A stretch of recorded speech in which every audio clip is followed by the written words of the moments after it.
Today I am talking about the Murderous doctor because my step-grandmother was a patient of this man's. I vividly remember when this happened, and we heard about it a lot. Dale Cavaness was an established and much-loved physician in El Dorado, Illinois. In 1951, he was divorced from his first wife, lucky her, and he married Marion, a nurse, in 1952. They would have 4 sons together.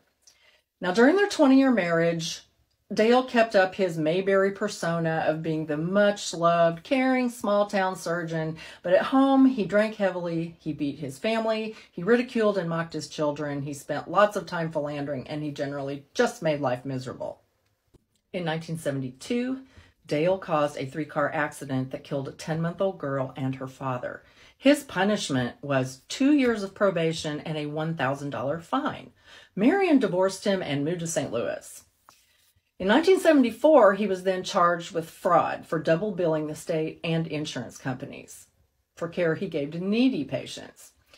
None of those patients would agree to testify against him. He was given probation and a $500 fine and was ordered to repay less than $2,000 of what he stole.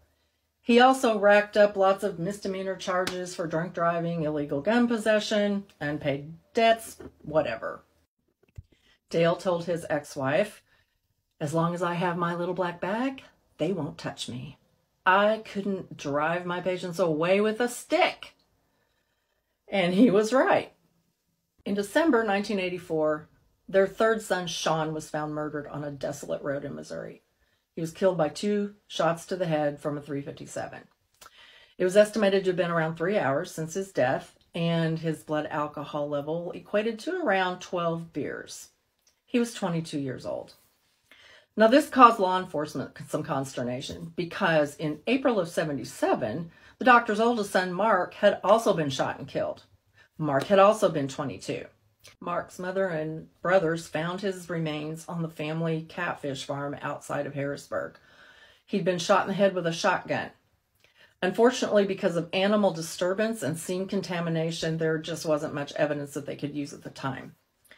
The good doctor was questioned and said he hadn't seen Sean for several weeks, but neighbors who knew Dale had seen him lurking around Sean's apartment the night before and the morning of the day of his murder. One neighbor became concerned about a car that was circling the block and wrote down the license plate number, which came back to Dale. Part 2 coming up.